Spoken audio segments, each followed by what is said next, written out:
For each of you, this has been an emotional day.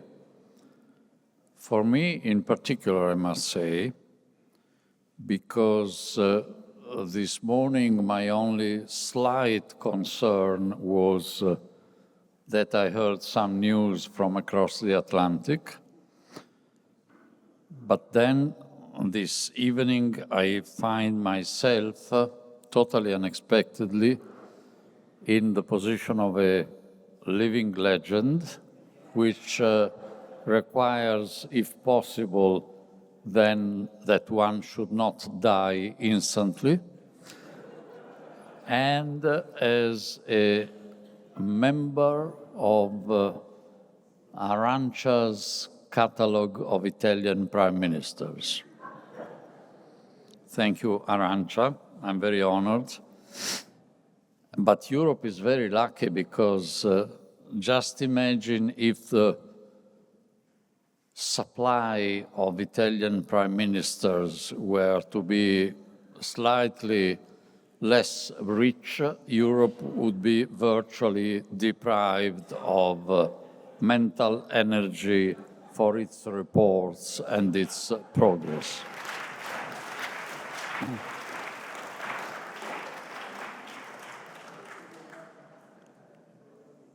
On January 20, 2017, if I remember well, a relatively unknown American became President of the United States, Donald Trump. He was not really against Europe, but he was acutely against European integration. So that aspect of Europe on which we are all particularly keen. And he pretty soon in his mandate showed through his pick and choose policy what he meant. He deliberately showed a very strong synergetic coincidence of thoughts with Neil Farage, with Prime Minister Orban, and he dispatched to Europe the best of his intellectual colonial energy, Steve Bannon, so that we might be indoctrinated on what to avoid to do for our own good.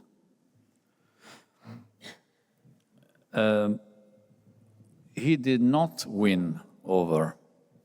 The EU in 2017 turned out to be very cohesive for two reasons, I believe. One, we were just tested through an important exercise, by the way, speaking the same language, in a display of unity and cohesion, because Europe was had just shown this cohesion in overcoming the very tough negotiation with the United Kingdom, which wanted to apply the policy of divide et impera, which it had so masterfully displayed all over its membership of the European Union. But at that moment, they did not succeed. And the second reason why, in my subjective and humble view, they did not succeed is that there was at that time, 2017, an undisputed leader of European politics, a German, a woman, the Chancellor of Germany, Angela Merkel, who had remarkably kept all of us rather united in not being divided and impaired upon by the Brits. In fact, this is to Angela Merkel, of course. In fact, President Trump did not disintegrate the EU on that occasion.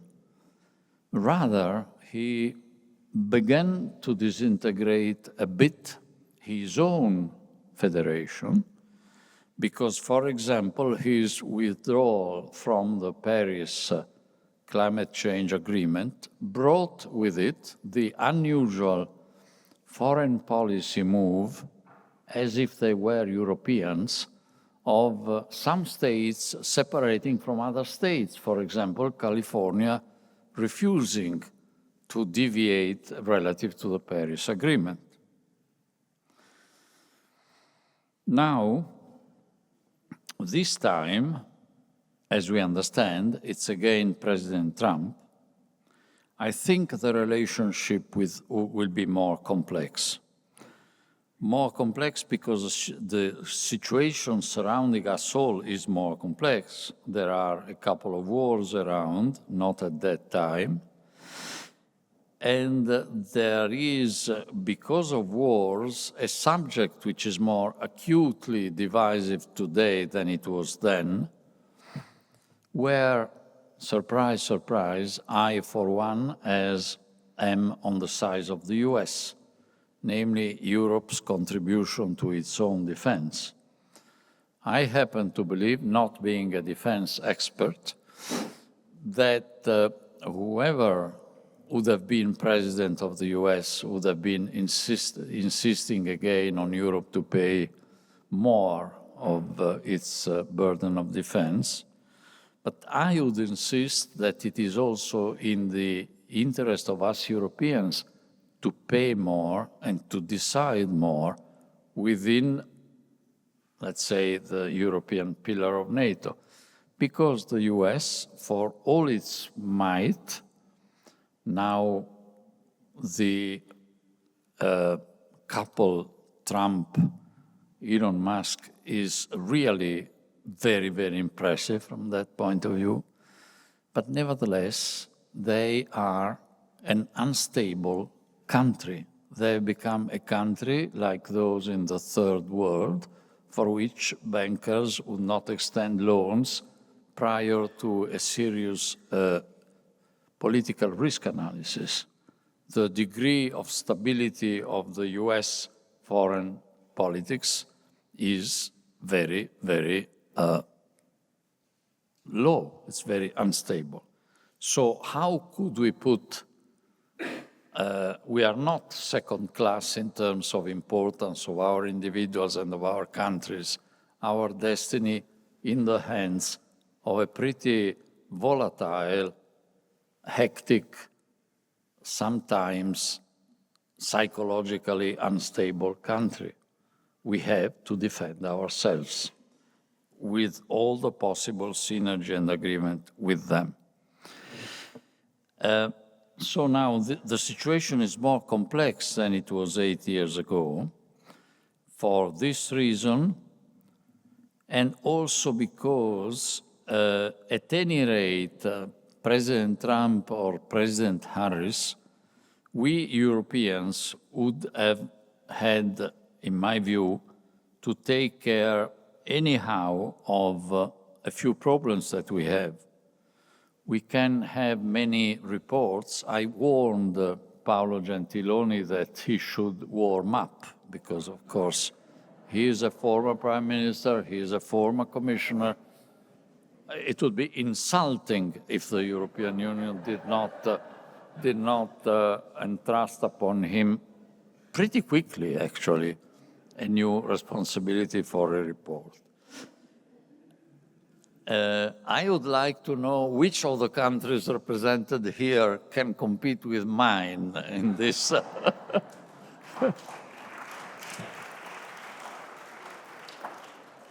But I have the pride of having been asked by the European Commission to produce an important report on the single market before I became Italian Prime Minister. So you see, there are various classes. No, I'm serious. Now, I think the Letta report and the Draghi report are really fundamental pieces of work, and I hope that they will be followed upon as quickly and as comprehensively as possible. But in my view, the common thread behind and below and beneath all of them is a simple truth: the increasing role of nationalistic decisions, be it by member states not caring about the repercussions, be it by the European Council, which has been the best and the worst idea of the last several decades in Europe. The best because it was the vision of Giscard d'Estaing and Helmut Schmidt to have a strategic vision for Europe. Who, other than the European Council, could provide that, except that we know, also with the complicity of the financial crisis, the European Council has become the detailed worker on almost all decisions. And because of its nature, it has become the chamber of nationalism. And because of its standard, which is seen by commissioners, I have been one a few centuries ago, with an exaggerated deference, because all commissioners either remember with nostalgia when they were prime ministers, or they would like to become prime ministers soon again, except the Italians, one who have to write the reports. But being an important European commissioner, doing an important job at the Commission, I pretend, is not less important than being prime minister of a country in Europe. So, but because this is not the general feeling, there is a subordinate attitude, even by the best of the recent commissions, that have become more cautious in doing their fundamental duty of being the watchdog of the treaty, of opening infringement procedures, etc., etc. And if nationalism pervades the decisions of the European Council, as it should, given its very nature, then it's tolerable if other stories in the building of the European institutions fall subject as well to this nationalism. So this is really the fundamental recipe if we want to have a real single market, if we want to have a more competitive Europe. And we should be very careful with reports basically inspired by European business, which is very well represented here, because the risk is that the suggestions are excellent, but the way in which big industrialists want to make the headline about the suggestions of these reports, which point to what this or that member state should change in their behavior, not to obstruct already taken decisions of harmonization, etc., the headline is invariably Europe, EU, wake up. And if you were, as you are, a European citizen, but if you were a normal European citizen, you would read that headline as an accusation to the EU and to the EU institutions, which have a part of the guilt, but not 100%. And also, I would suggest that those in charge of transposing the recommendations of these excellent reports into action, which I hope they will do, to be mindful of the fact that some of them have some nostalgia of a European empire of big business, mainly Franco-German, which is no longer there, and which hopes to be a bit supported by very negative decisions, even supported by the European Commission, like 1.5 years ago, like allowing a much larger flexibility in state aid by the member states, with the consequences that we know. With one deep pocket member state being extremely large with help to its companies, with a companion to this deep pocket member state, which has negative pockets right now, but believes that it always has a strong position, and sided with Germany in authorizing this derive. Now, all of this brings Europe to a narrowing of the horizons and a narrow nationalistic perspective. And please do not dismantle what has been constructed by generations of Commission officials and commissioners. One who contributed to that, even for a short period, is here in the competition area, because now that the Trumps and the Musks come along, thanked God that thanks to the European Union, which is being following more and more now by the American antitrust, we will not fall completely at the discretion of the huge platforms.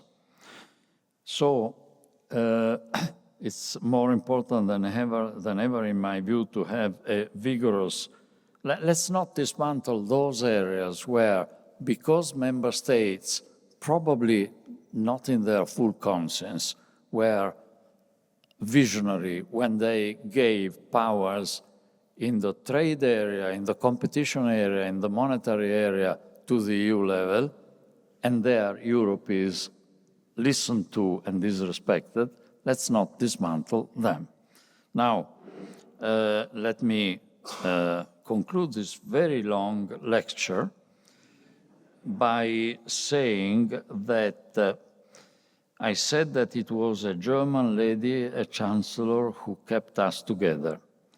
I really see a great, unique, not to be lost, it will not come again, opportunity at this time for a new element of cohesion, pushing the EU forward with the leadership exercised by a German woman from the same party, the most powerful political family now in Europe, not belonging to a national government, but belonging and leading the most important institution in Europe, if we want the Europe that we often complain because we don't have it.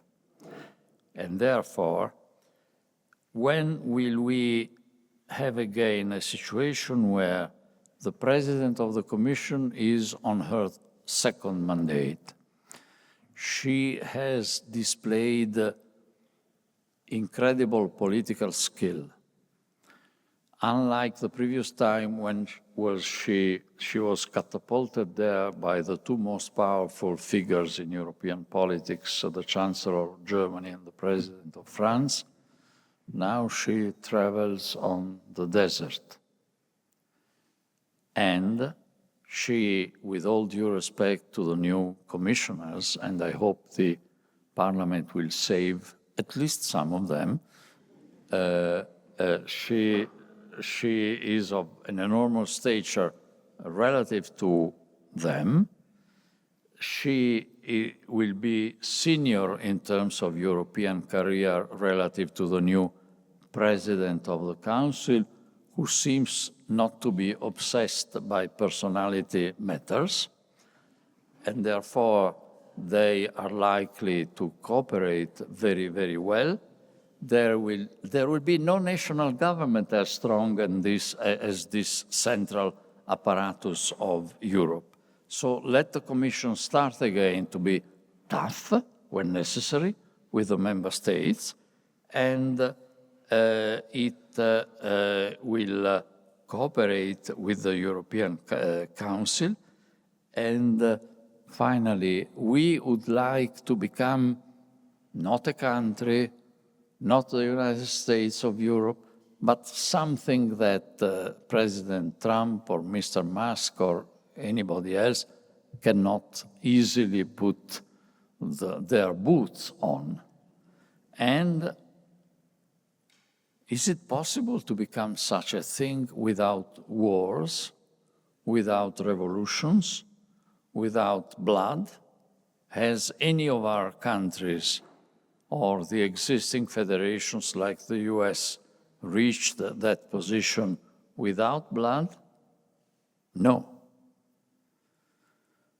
Have our real patriots in our countries, not the ludicrous groups of patriots now in the European Parliament, achieved the unity of our countries 2 centuries ago without blood? No. Am I recommending blood to construct Europe? Not necessarily. Maybe one day it will be necessary.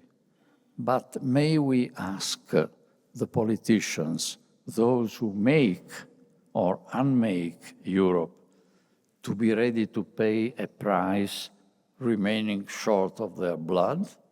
What can be that price? Maybe failing an election. And I will conclude by asking you a question. We have discussed a lot, 1 or 2 years ago, whether Europe with the Next Generation EU was going through its Hamiltonian moment or not. Now, the question I would like to put you is, do we now need in Europe a David Cameron moment or a Helmut Kohl moment? What is the difference? That one tried to use Europe in order to try and improve its position in its party, in its country, David Cameron. He failed. It was not good for Europe. It was even less good, I believe, for his United Kingdom. The other one, Helmut Kohl, after having had the totally non-nationalistic wisdom of saying, I wanted a unified Germany and I got it, but I don't want as a German to have us Germans as the only country in Europe with the strong currency, the Deutsche Mark, whereas all his countrymen wanted it. He decided to push for the euro. He achieved that, and in 1998, he lost the election in Germany to Gerhard Schröder, who, in other respects, would have been an excellent chancellor later on, but who decided to please the instincts of the German people who did not to leave the Deutsche Mark to get the euro. Now, Kohl lost, finished his career.